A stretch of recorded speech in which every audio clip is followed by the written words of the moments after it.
एक शांत सुबह थी। पेड़ों से छनकर आती धूप, हल्की हवा और पक्षियों की मधुर आवाजें वातावरण को बहुत सुकून दे रही थीं। उसी समय एक छोटी सी लड़की, जिसकी आंखों में जिज्ञासा और मन में ढेर सारे सवाल थे, धीरे धीरे चलते हुए गौतम बुद्ध के पास पहुंची। वह कुछ देर तक चुपचाप बुद्ध को देखती रही, जो ध्यान में लीन थे। फिर साहस जुटाकर उसने पूछा, भगवान, ये मन क्या होता है? लोग कहते हैं मन ही स्वर्ग है, मन ही नरक। इसका क्या मतलब है? बुद्ध ने धीरे धीरे अपनी आंखें खोलीं। उनके चेहरे पर वही शांत मुस्कान थी, जो हर प्रश्न का उत्तर अपने आप दे देती थी। उन्होंने लड़की को अपने पास बैठने का इशारा किया। मन क्या है? बुद्ध बोले, बेटी, मन एक ऐसा दर्पण है जिसमें पूरी दुनिया का प्रतिबिंब दिखाई देता है। लेकिन यह दर्पण साफ भी हो सकता है और धुंधला भी। लड़की ने हैरानी से पूछा, कैसे? बुद्ध ने पास पड़ी एक कटोरी में साफ पानी भरकर उसे दिखाया। देखो, जब पानी शांत होता है तो उसमें सब कुछ साफ दिखाई देता है। फिर उन्होंने उसी पानी को हिलाया, और जब यह हिल जाता है तो कुछ भी साफ नहीं दिखता। मन भी ऐसा ही है। जब मन शांत होता है तो सच्चाई दिखती है। जब मन अशांत होता है तो सब कुछ उलझा हुआ लगता है। मन ही स्वर्ग है। लड़की ने अगला सवाल पूछा, तो मन स्वर्ग कैसे बन जाता है? बुद्ध मुस्कुराए और बोले, जब मन में प्रेम, दया, संतोष और कृतज्ञता होती है, तब वही मन स्वर्ग बन जाता है। उन्होंने समझाया, मान लो तुम्हारे पास बहुत साधारण चीजें हैं, लेकिन तुम उनमें खुश रहना जानती हो।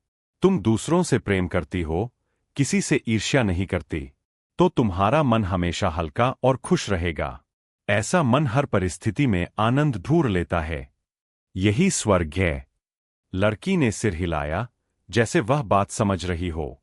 मन ही नरक है। और नरक? लड़की ने पूछा। बुद्ध ने कहा, जब मन में क्रोध, ईर्ष्या, लालच और डर होता है, तब वही मन नरक बन जाता है। उन्होंने एक उदाहरण दिया। अगर कोई तुम्हें कुछ गलत कह दे और तुम उसे बार बार याद करके दुखी होती रहो, तो वह दुख बाहर से नहीं, तुम्हारे अपने मन से आ रहा है। मन अगर नकारात्मक विचारों में उलझ जाए, तो वह खुद ही अपने लिए दुख पैदा करता है। लड़की थोड़ी सोच में पड़ गई। मन को कैसे संभालें? लड़की ने फिर पूछा, तो क्या हम अपने मन को बदल सकते हैं? बुद्ध ने कहा, हाँ, बिल्कुल। मन को समझना और संभालना ही जीवन का सबसे बड़ा ज्ञान है। उन्होंने 3 सरल बातें बताईं। ध्यान। हर दिन कुछ समय अपने मन को शांत करने के लिए बैठो।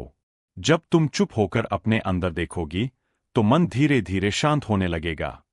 सकारात्मक सोच। जैसा तुम सोचती हो, वैसा ही बनती हो। इसलिए हमेशा अच्छे विचारों को अपनाओ। वर्तमान में जीना। बीते हुए कल और आने वाले कल की चिंता छोड़कर आज में जीना सीखो। यही सच्ची शांति है। एक छोटी कहानी। बुद्ध ने लड़की को एक कहानी सुनाई। एक बार 2 लोग एक ही रास्ते से गुजर रहे थे। रास्ता कठिन था, मौसम खराब था। पहला व्यक्ति सोचता रहा, यह रास्ता कितना बुरा है, मैं कितना दुखी हूं। दूसरा व्यक्ति सोचता रहा, यह अनुभव मुझे मजबूत बना रहा है। दोनों का रास्ता एक ही था, लेकिन एक के लिए वह नरक बन गया और दूसरे के लिए सीख और आनंद। असली सच्चाई। बुद्ध ने कहा, बेटी, दुनिया वैसी नहीं है जैसी दिखती है। दुनिया वैसी है जैसी तुम्हारा मन उसे देखता है। अगर मन शांत है तो कठिनाइयां भी आसान लगती है। अगर मन अशांत है तो छोटी सी बात भी बड़ी परेशानी बन जाती है। लड़की की समझ। लड़की अब मुस्कुरा रही थी। उसे अपने सवाल का जवाब मिल चुका था। उसने कहा, अब समझ गई।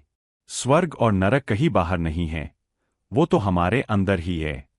बुद्ध ने स्नेह से कहा, हाँ, और तुम्हारे पास यह शक्ति है कि तुम अपने मन को स्वर्ग बना सकती हो। अंतिम संदेश। इस पूरी बात का सार यही है, मन को समझो, वही जीवन को दिशा देता है।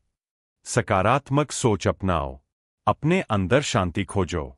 मन ही स्वर्ग है, मन ही नरक, यह तुम्हारी सोच पर निर्भर करता है।